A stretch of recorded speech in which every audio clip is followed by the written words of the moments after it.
Thank you.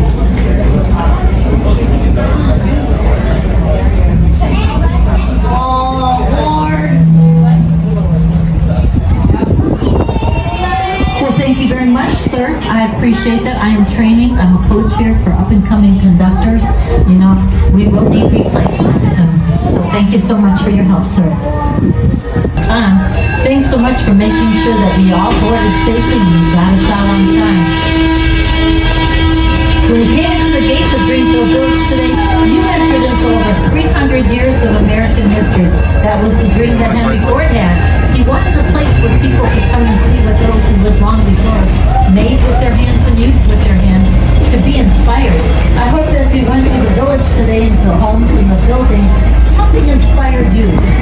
Our village is divided into 7 different districts. The very first one is the Henry Ford Model T. To your left, you'll see a white farmhouse, the birthplace of Henry Ford. He was born on July 30th, 1863, the oldest of 6 children. Learn more about his early life, then take a walk over to the Ford Motor Company and learn how he came up with the vision of a motor car, the 1908 Model T, changing our world of transportation forever. And then, it's still not too late to take a ride on one of our historic cars from 1914 to 1927. Main Street's our next district. Visit the home of the Wright brothers or the Wright Brothers Cycle Shop from Dayton, Ohio.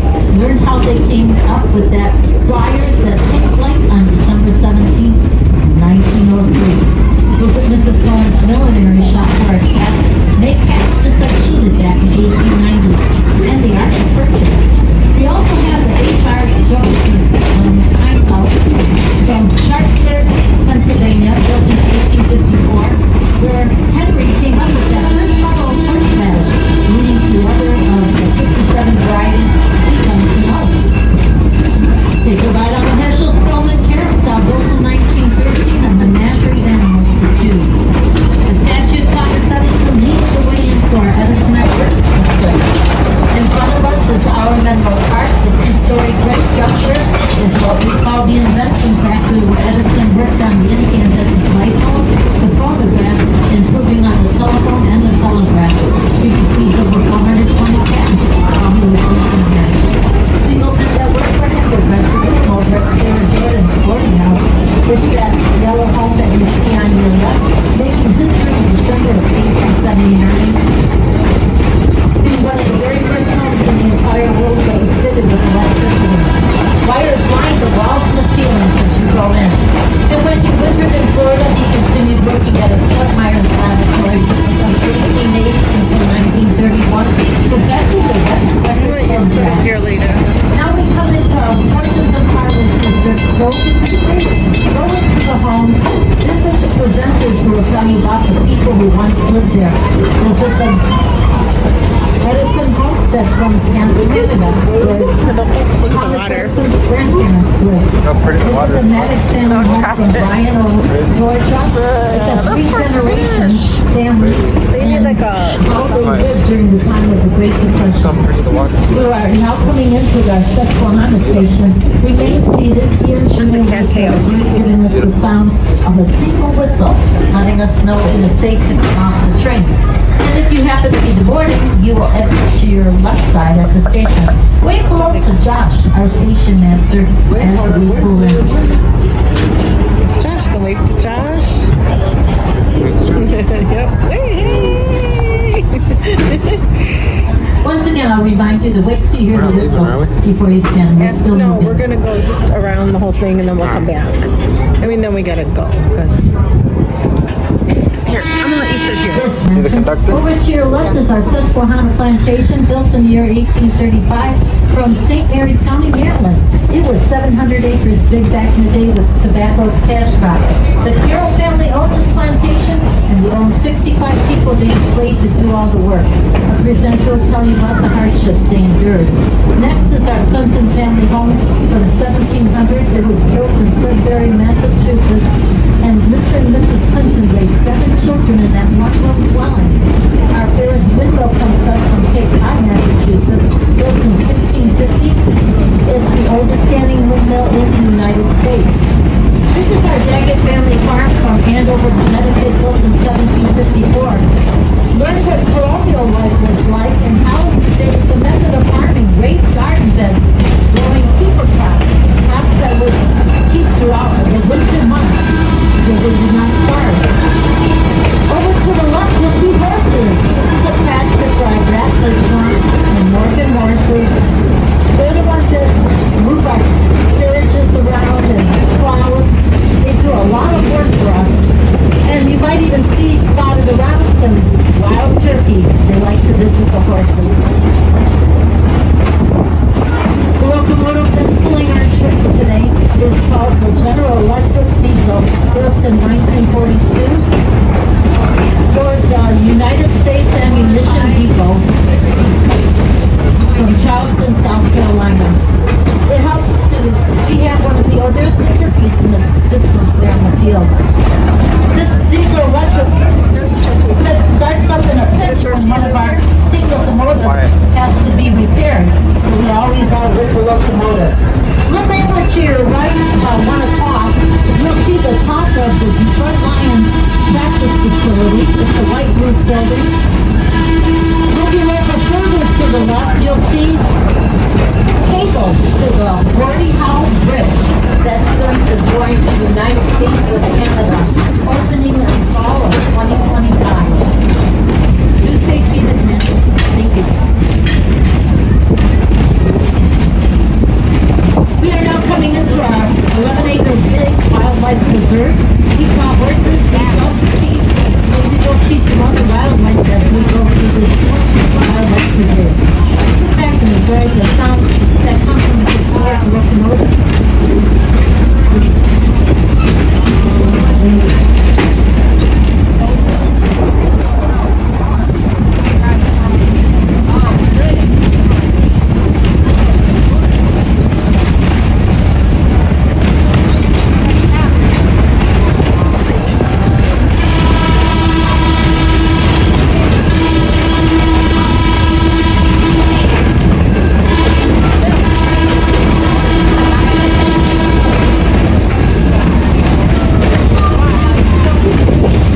Many events are coming to Greenfield Village, beginning with this weekend, Thursday through Sunday.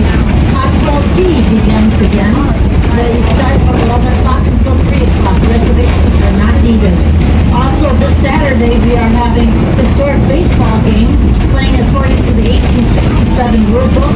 Our teams, the Nationals and the Lottie Dogs, will be playing against each other right here on Walnut Grove, which is coming up. They play wearing uniforms that were popular then, as well as equipment. They catch fly balls using their bare hands. Then on Sunday, August 25th, over at the Detroit Central Market, we will be celebrating Polish American culture.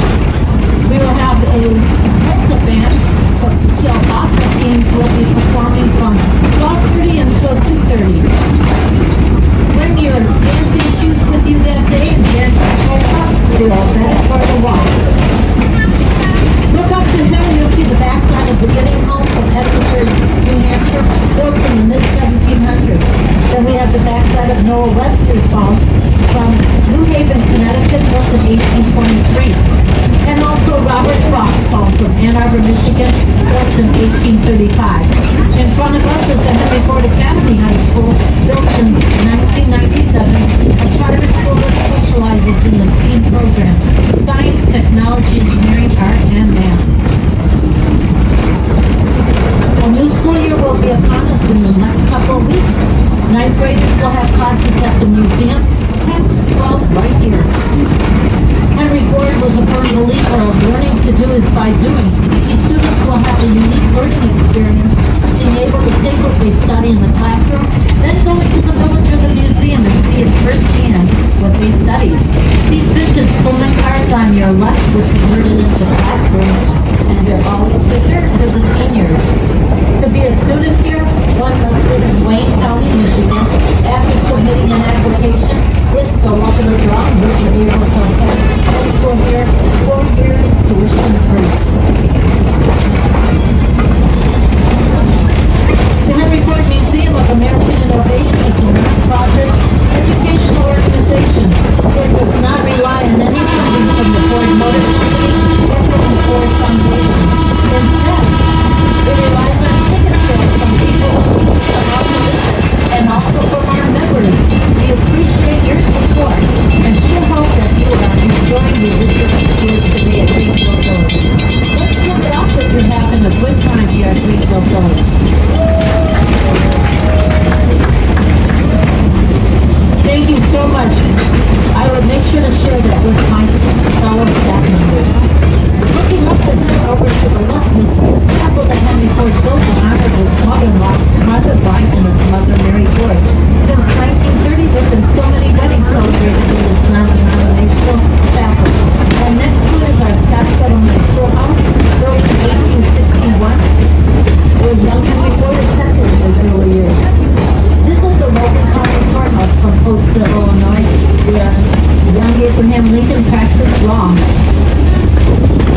get a voter's right act passed, and it did pass in 1965. We are now coming into the Smith Creek station. Please remain seated.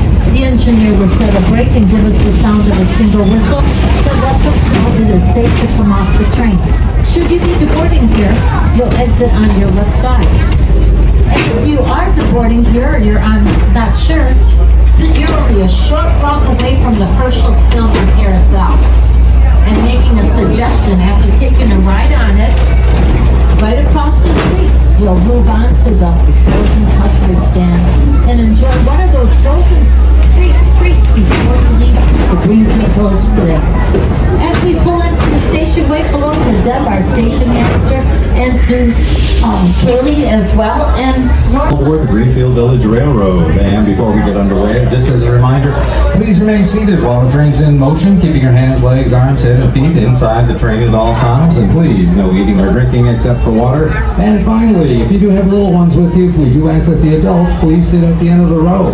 If that's not practical, please make sure the kids are held or are easily within your reach. Thank you.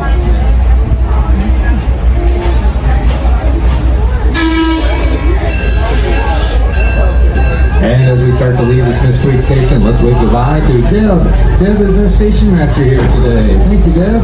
And we're now moving into Railroad Junction. And the first building you can see here is our Smith Creek Depot. And this was built in 1858, located in the small mission town of Smith Creek. And this is a typical small town depot building, and you'll find the station master and his family were able to live and have a building, and they would have a public to the public, and that's in the train tickets. Now our newest addition to Greenfield Village is that open air market on our left. That's the vegetable building, built in 1861. It was located in downtown Detroit. It's part of the Detroit Central Market. And they used to sell fruit specials and flowers out there until 1894. And right now we're approaching, I should say, the Detroit Toledo and Milwaukee Roundhouse. This is where we service and maintain our steam locomotives, as well as our rolling stock. Our roundhouse opened up in the year 2000 and is based on a roundhouse that was once located in Marshall, Michigan. That one was in service from 1884 until 1930. At that point, Michigan Central closed it down and said they didn't need it anymore. And on the other side of these pine trees to our left is our Liberty Waxworks area. Here we have skilled artisans who do such things as glass blowing, pottery making, weaving, and printing. And maybe a little late today, but perhaps on a future visit, you may want to visit Liberty Waxworks and see our skilled artisans produce some really amazing products. And to the right, you see our small rotisserie here with apple trees, and we're entering the working farm district.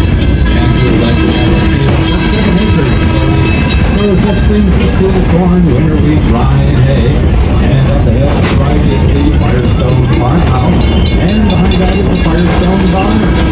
Now, the farmhouse was built in 1828 in Columbia, Ohio, and it became the birthplace of Harvey Firestone. Harvey was born in that building in 1868 and went on to create the Firestone Tire and Rubber Company in 1901. And in 1994, he converted the Firestone Tire and Rubber to those tires that were then used on vehicles produced by the Ford Motor Company. And right now we're coming up to the Firestone Station. This is by the main entrance to Greenfield Village, and we'll be stopping here for 4 minutes. So please remain seated until the train comes to a complete stop and the engineer blows the whistle. That will indicate that the air brakes have been applied and the train will not be moving. All right, let's wait for a few moments longer before we stand up.